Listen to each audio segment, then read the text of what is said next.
Hace justo un año, en México se decretó urgente y obligatoriamente el confinamiento entre todos los pobladores del país, pues el virus que había asediado a miles de individuos en Wuhan, China, habría cobrado ya la primera víctima en nuestro país.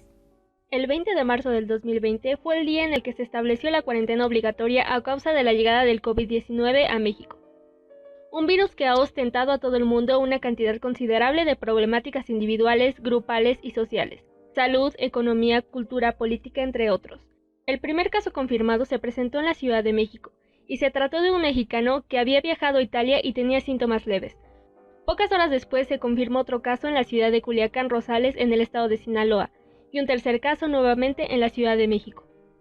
El primer fallecimiento por esta enfermedad en el país ocurrió el 18 de marzo del 2020, y hasta el día de hoy, lunes 15 de marzo del 2021, se han registrado un total de 2.170.000 casos confirmados, 195.000 defunciones y 1.710.000 personas recuperadas.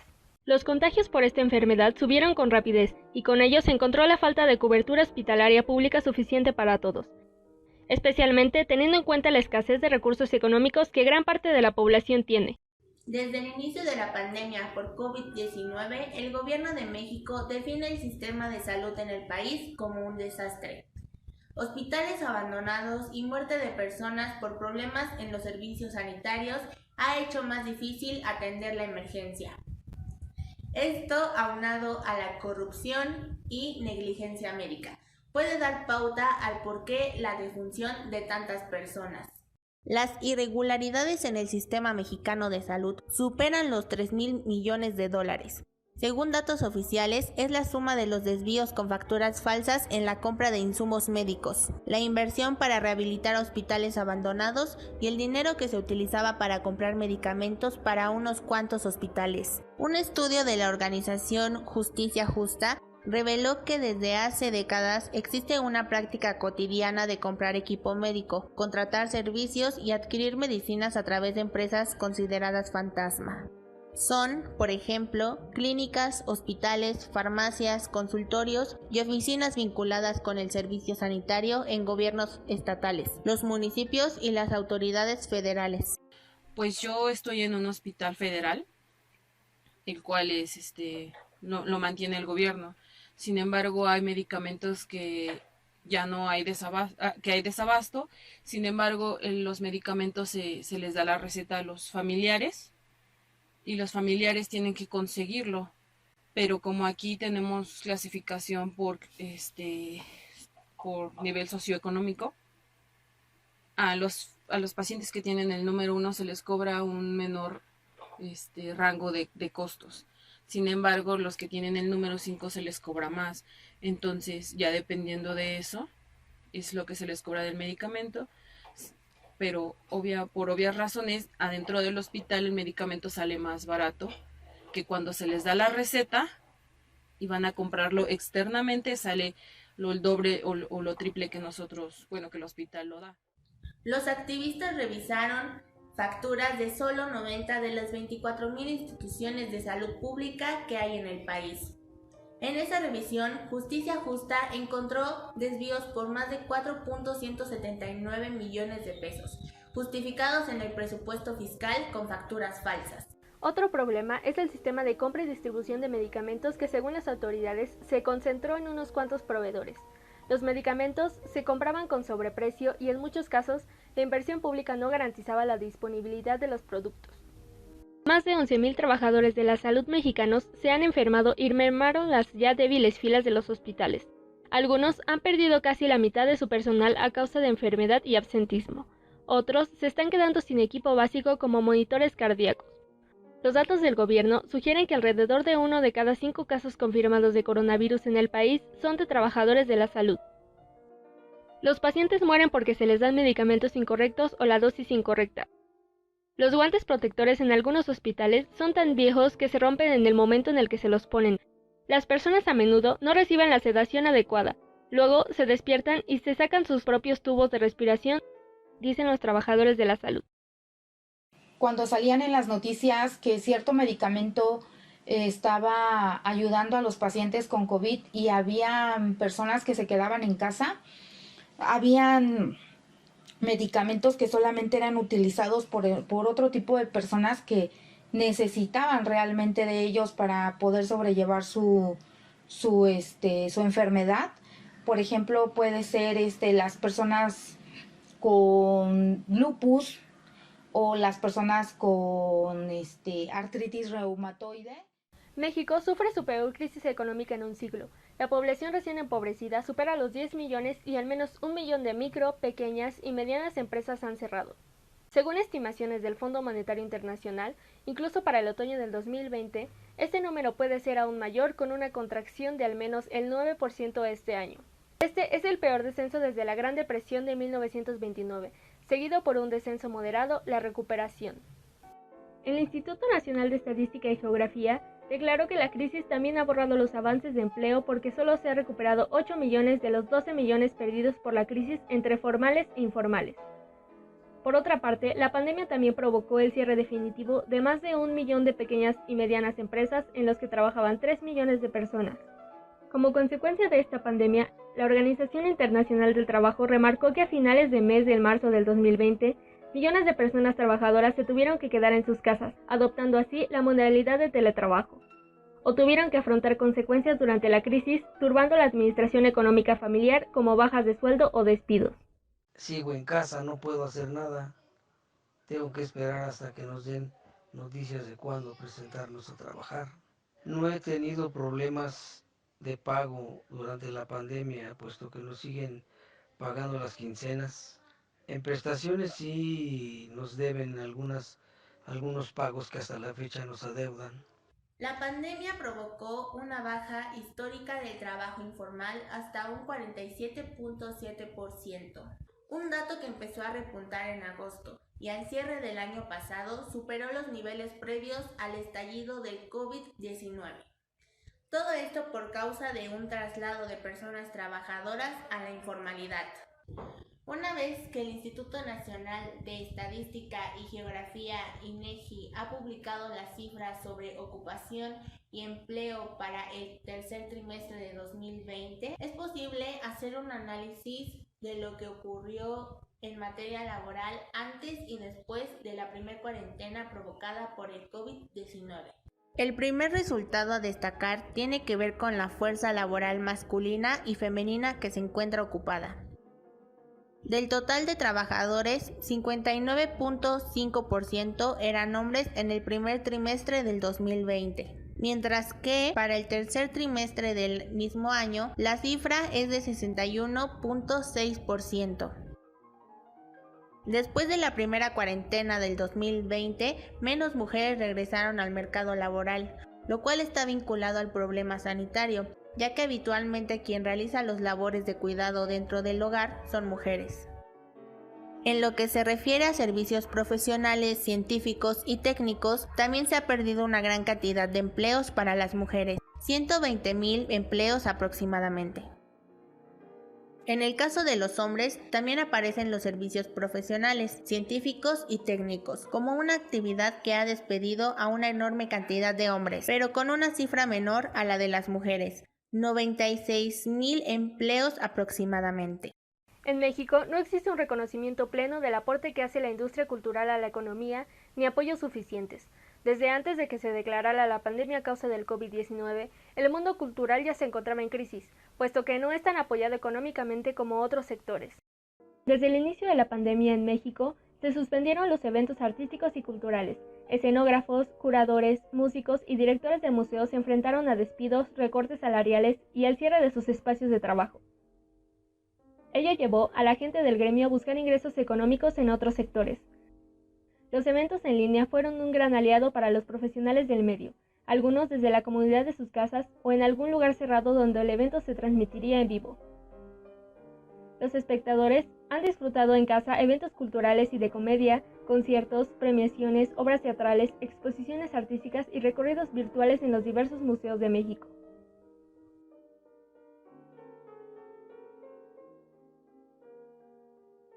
Otro sector afectado fue la pantalla grande, pues los encargados de hacer llegar los filmes cancelaron y propusieron cientos de estrenos que se darían durante el 2020.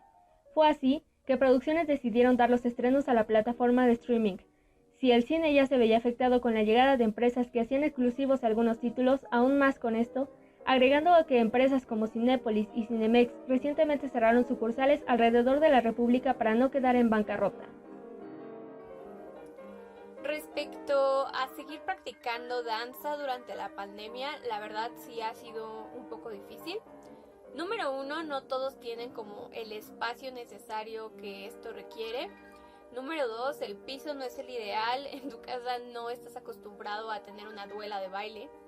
Y pues obviamente número 3, cuando tú ensayas estás acostumbrado a tener un espejo donde puedes ver tus dimensiones, tus movimientos y así a lo mejor detectar el movimiento que estás haciendo mal. Ahora todo se resume a una cámara donde a veces el sonido y el video va desfasado y es más complicado obtener algunos pasos o secuencias. Pero esto también ha ayudado a que como bailarín puedas tener un poco más de autoconocimiento, aprendas a escuchar tu cuerpo y sepas cómo aprovechar tus fortalezas y tus debilidades. Mi sueldo jamás cambió, jamás, eso le doy gracias a Dios, nunca cambió mi sueldo para nada, se mantuvo el mismo, en eso no me afectó. Sin embargo, sí cambió la forma de trabajar. ¿Por qué? Porque ya no entraba la misma gente, ya no entraba así, yo creo bajo un 80%, sino es que hasta un 90% de gente dejó de ir a hacer sus depósitos. Mucha gente que tenía negocios propios incluso bajó mucho los depósitos que ellos hacían de grandes cantidades. El mundo digital ayudó a la cultura y el espectáculo a mantenerse a flote. Sin embargo, las ganancias no son las mismas y esto se deriva a que el público lamenta no vivir la misma experiencia que se obtiene al visitar el recinto. Con la COVID-19, el mundo enfrenta varias crisis en una. Una crisis de salud global ha desencadenado crisis en la economía, la sociedad civil y la vida cotidiana. Pero claramente la pandemia ha cambiado drásticamente la vida tal como la conocemos. Si bien no se puede predecir el final de la crisis y sus consecuencias, se pueden anticipar ciertos cambios significativos. La lógica y las teorías políticas dicen que en tiempos de crisis como los que estamos viviendo, lo conveniente es generar procesos colaborativos y cooperativos entre los distintos actores sociales y distintos niveles de gobierno. En México, los contagios por COVID-19 se han propagado en todo el país y en diversos sectores. Uno de ellos ha sido el de la clase política, que ha visto cómo gobernadores, senadores, diputados e integrantes del gabinete federal se han enfermado a lo largo de la pandemia, incluso el mismo presidente de la República. Los personajes más importantes de la política en México resultaron contagiados y perjudicados por este virus. Tal es el caso de la jefa de gobierno de la Ciudad de México, Claudia Sheinbaum, quien dio positivo a COVID-19 y lo comunicó el 27 de octubre de 2020. De igual forma, el presidente de México, Andrés Manuel López Obrador, tuiteó el pasado 24 de enero que contrajo la enfermedad, y también el titular de la Subsecretaría de Prevención y Promoción de la Salud, Hugo López-Gatell, mismo que por la noche del 19 de febrero de 2021 empezó a sentir síntomas, se realizó la prueba y dio positivo a COVID-19. La crisis del coronavirus ha afectado a 1.570 millones de estudiantes de 192 países que cursan estudios de preescolar, primaria, secundaria, bachillerato, grado y posgrado. Este impacto supone más del 91.4% de la población mundial estudiantil. Según datos publicados por El Universal, el gobierno y las instituciones se han buscado soluciones y alternativas para que los alumnos siguieran su aprendizaje mediante plataformas o canales de televisión. En México, el programa de Aprende en Casa se abrieron 11 millones de cuentas de estudiantes y 800,000 de maestros para atender a kinder, primaria y secundaria. Todos los profesores han tenido que enfrentarse a una educación de emergencia sin estructura ni capacitación. Los educadores eran expertos, precisos y oportunos dentro de un aula. De repente pasaron a una modalidad un tanto difícil para algunos, pues la tecnología no era herramienta imprescindible en una modalidad presencial. El docente está cerrando la brecha entre lo que da en clase y lo que ofrece a través de un dispositivo. Además, va desarrollando las competencias tecnológicas según avanza la pandemia. La adaptación a la educación en línea ha sido un reto para todos, pero son muchas las posibilidades que abre. La socialización online también es posible mediante reuniones en plataformas. Hay herramientas tecnológicas que permiten desarrollar habilidades, fomentar el pensamiento crítico o la creatividad, favoreciendo el aprendizaje y motivando al estudiante. En la educación en línea, algunas familias afrontan también las dificultades de conexión. La educación online, mediante plataformas o los programas en canales de televisión o radio, no son posibles siempre por problemas de acceso. Por ello, a estos estudiantes sin conexión se les han entregado materiales para poder continuar con sus actividades. En nuestro país, 10 millones de alumnos de educación básica presentaron rezago por no tener escuelas presenciales, por los problemas de conexión o la falta de tiempo y conocimientos de los padres. La adaptación a este nuevo sistema que arraiga la era digital puede requerir un tiempo aún no definido para poder asignar estrategias que den solución inmediata ante los errores lógicos y ordinarios que dicho sistema presenta por naturalidad. La era digital, además de facilitar la vida del ser humano, es una amenaza para él mismo, ya que las máquinas pueden cumplir actividades más complejas y difíciles que un individuo. A consecuencia de que en 2020 se expandiera la nueva cepa de coronavirus y acechara a víctimas vulnerables y sensibles, los gobiernos de cada país ordenaron urgentemente una restricción en el andar de calles concurridas, espacios públicos y prácticamente la interacción social, para así evitar la continua propagación del nuevo virus.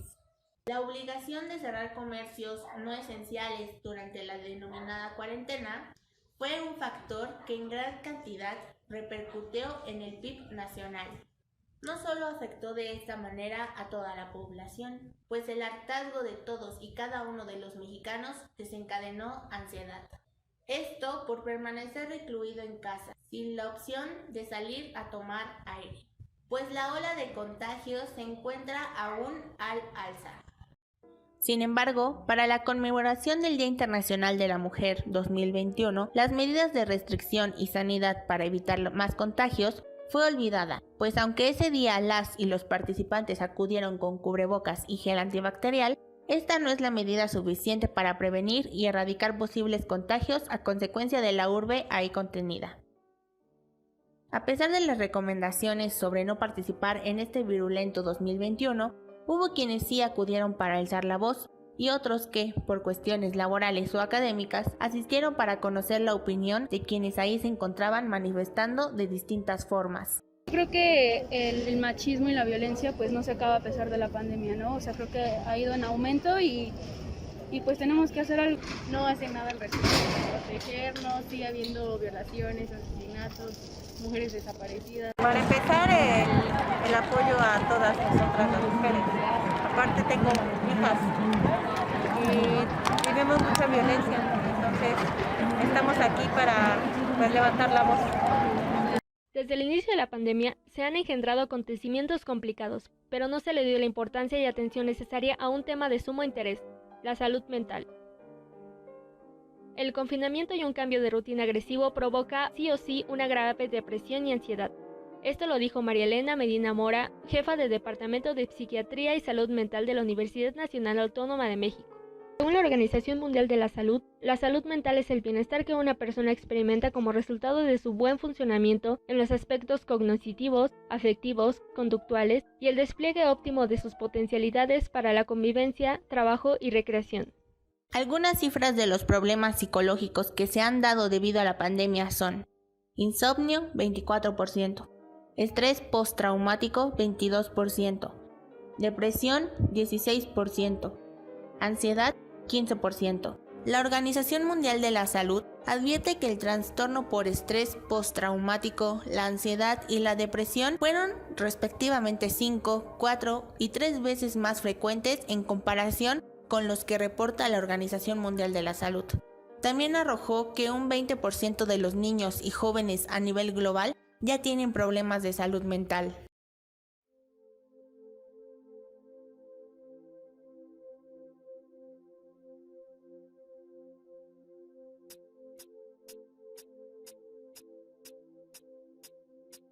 Nos enseñó que todos somos igual de vulnerables sin importar raza, riqueza, pobreza, país o religión.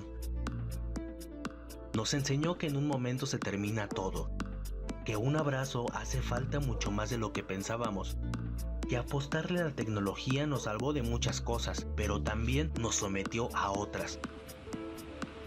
Nos enseñó el verdadero valor de aquellas cosas que creíamos simples, pero que en realidad nos hacían simple la existencia. que el humano es el peor de los depredadores desde el momento en que ataca a todas las especies, incluyendo la suya. Nos enseñó a valorar nuestra infancia, nuestros recuerdos, un plato de comida y, por increíble que parezca, hasta un rollo de papel higiénico. Que el alcohol no es tan dañino finalmente, que podemos sobrevivir con un par de pijamas durante un año o más. A respetar el trabajo de doctores, maestros, psicólogos, periodistas y el más pesado de todos, el de ama de casa. Y que no hay persona más resistente que un niño, ya que ellos se han tenido que adaptar a un cambio radical y aún así son los que le dan alegría a todo su alrededor.